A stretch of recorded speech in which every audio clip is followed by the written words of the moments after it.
19 मई 2023 को आरबीआई ने यह अनाउंस किया कि वो 2000 के नोटों को इकोनॉमिक सर्कुलेशन से बाहर निकाल रहे हैं। बट ये 2016 के डिमोनेटाइजेशन जैसा नहीं होगा, जिसमें 500 और 1000 रुपए के नोटों का लीगल टेंडर ही कैंसिल कर दिया गया था। इस 2000 के नोट को आप अभी भी यूज कर सकते हो। ये बस एडवाइजरी जारी की गई है कि आपको सितंबर 30, 2023 तक इन नोटों को अपने अपने बैंकों में डिपॉजिट करवाना होगा। पर जब इस 2000 के नोट पर सरकार को बैन ही लगाना था तो इसको इंट्रोड्यूस ही क्यों किया गया? इसे समझने के लिए हमको चलना होगा सबसे पहले 2016 के डिमोनेटाइजेशन पर। इसकी शुरुआत होती है 8 नवंबर 2016 को, जब रात के करीब 8 बजे भारत के माननीय प्रधानमंत्री श्री नरेंद्र मोदी जी ने एक हिस्टोरिक अनाउंसमेंट की।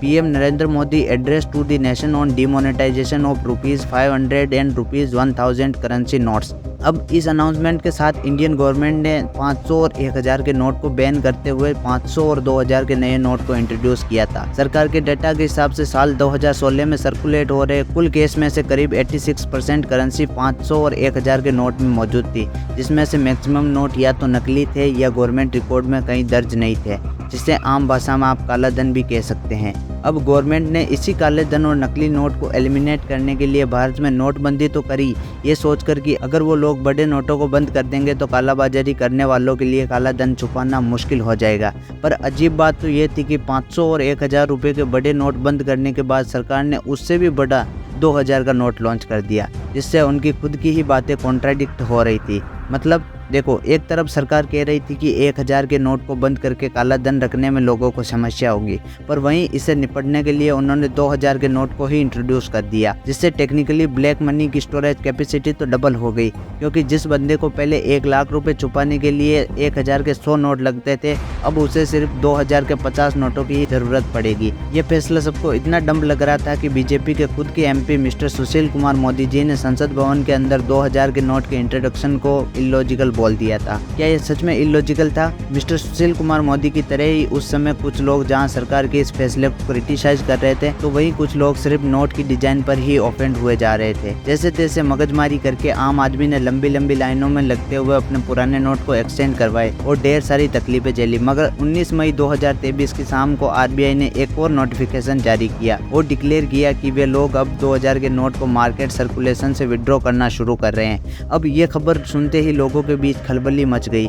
लोग इसे नोटबंदी की तरह ही ट्रीट करने लगे। इस खबर ने भले ही आप लोगों को आज शॉक दिया है, बट सच्चाई तो ये है कि सरकार इस बात का अंदेशा हमें बहुत पहले से ही दे चुकी है। फॉर एग्जाम्पल 16 मार्च 2021 के दिन इकोनॉमिक टाइम्स में पब्लिश इस आर्टिकल को देखिए, जिसमें पीटीआई की एक रिपोर्ट की ये डिटेल प्रेजेंट की गई थी कि पिछले 2 सालों में रिजर्व बैंक ने एक भी 2000 का नया नोट नहीं छापा है। और अपने रिटर्न रिप्लाई में former finance minister Anurag Singh Thakur ने खुद इस बात का जिक्र किया था कि 30 मार्च 2018 के दिन 2000 के 3362 मिलियन यानी करीब 330 करोड़ से भी ज्यादा 2000 के नोट मार्केट में घूम रहे थे, जबकि अगले 3 साल के अंदर ही ये आंकड़ा 250 करोड़ से भी नीचे आ गया। अब इसका सीधा सा मतलब ये था कि जनता द्वारा डिपॉजिट किए गए 2000 के नोट को सिर्फ सरकार डिपॉजिट करवा रही थी, लेकिन उसका डिस्ट्रीब्यूशन उन्होंने 2018 में ही कम कर दिया था। अब इससे ज्यादा हैरानी वाला आंकड़ा तो अगली रिपोर्ट में सामने आया, जब ये पता चला कि साल 2016 से 17 के फाइनेंशियल ईयर में लोगों को पैसों की कमी ना पड़े, इसलिए उस साल तो 542.991 मिलियन 2000 के नोट प्रिंट किए गए और सिर्फ इसके एक साल बाद यानी 2017 से 18 में ही प्रिंट किए गए 2000 के नोटों की संख्या ड्रास्टिकली गिराकर 111.507 मिलियन कर दी गई और उसके अगले साल 2018 से 19 के बीच 46.690 मिलियन 2000 के नोटों के आखिरी लॉट छापने के बाद 1 अप्रैल 2019 से लेकर आज तक आरबीआई द्वारा एक भी नया नोट नहीं छापा गया है। और यही कारण है कि आज की डेट में आपको एटीएम से लेकर बड़े बड़े कॉर्पोरेट ऑफिस तक की मेजर कैश ट्रांजैक्शन में भी 2000 के नोट मानो दिखते ही नहीं है।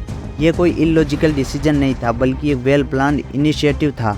इसको समझने के लिए हमको सबसे पहले एक एक करके मेजर पॉइंट्स को समझना पड़ेगा। Number 1, money storage. UPI was launched on 11 अप्रैल 2016। 2016 का दौर एक ऐसा दौर था जब भारत के बहुत से हिस्सों में इंटरनेट कनेक्टिविटी भी नहीं थी। ऐसे में अगर ऑनलाइन पेमेंट की बात नहीं की जाए तो ज़्यादा बेहतर है। इसके अलावा अगर आपको याद होगा तो इनिशियल डेज में बहुत से लोग ऑनलाइन पेमेंट करने से इसलिए भी डरा करते थे क्योंकि उन्हें लगता था कि उनके पैसे कोई हैकर चुरा लेगा, और इसी सिक्योरिटी की डर की वजह से उस वक्त मैक्सिमम ट्रांजेक्शन कैश और चेक में ही हुआ करते थे। अब डिमांड बहुत ज़्यादा थी और सप्लाई बहुत कम। दुविधा ऐसी थी कि गवर्नमेंट बहुत सारे नोट भी नहीं छाप सकती थी, वरना इकोनॉमी के कोलैप्स होने का डर था। बट लोगों में पैसों की किल्लत कम कर दी जाए, इसके लिए सरकार ने निकाला 2000 रुपए का नया नोट। अब इस 2000 के नोट को हाई वॉल्यूम में डिस्ट्रीब्यूट करके लोगों की कैश डिमांड को जल्द से जल्द पूरा किया गया और इसीलिए 2016 में डिमोनेटाइजेशन के वक्त आरबीआई एक्ट 1934 के सेक्शन 24(1) के तहत गवर्नमेंट ने यह कहा भी था कि 2000 के नोट को बस 5 से 6 सालों के लिए इंट्रोड्यूस किया गया है मनी शॉर्टेज से निकलने के लिए। और जैसा मैंने आपको पहले बताया कि गवर्नमेंट ने साल 2018 से ही 2000 के नोट की प्रिंटिंग को बंद कर दिया है और जैसे ही इकोनॉमी स्टेबल हुई, आरबीआई ने इस नोट को सर्कुलेशन से बाहर करना शुरू कर दिया और 500 के नोट की प्रिंटिंग को बढ़ा दिया। इस 2000 के नोट को स्क्रैप करने का दूसरा सबसे बड़ा रीजन है टेरर फंडिंग और फेक करेंसी। एनआईए की एक रिपोर्ट के मुताबिक बांग्लादेश और नेपाल जैसी नेबरिंग कंट्री से 2000 के नोट लार्ज अमाउंट में इंडिया में इन्फ्लक्स किए जाते हैं, जो मेजरली इंडिया की इकोनॉमिक स्टेबिलिटी और इंटरनल सिक्योरिटी को बिगाड़ने के काम में यूज होते हैं, जिससे देश को काफी लॉस होता है। और इन नोटों को स्क्रैप करने का तीसरा मेजर रीजन है ब्लैक मनी। गवर्नमेंट का ये मूव एक बार फिर से 2016 की तरह छुपे हुए काले धन को बाहर निकलवाएगा, जिससे सरकार इस पर हेवीली टैक्स कलेक्ट करेगी। वेल, देखा जाए तो सरकार ने ये बहुत सही कदम उठाया। आपकी क्या राय है 2000 के नोट की स्क्रैप पॉलिसी को लेकर? अभी कमेंट में जाकर टाइप करके हमें बताएं और वीडियो में दी गई जानकारी अगर अच्छी लगी हो और कुछ नॉलेज मिला हो तो इसको अपने दोस्तों के साथ शेयर करें और इसको लाइक जरूर करें। अभी तक आपने इस चैनल को सब्सक्राइब नहीं किया, सब्सक्राइब जरूर कर लीजिए। मिलते हैं नेक्स्ट वीडियो में। Till then stay curious.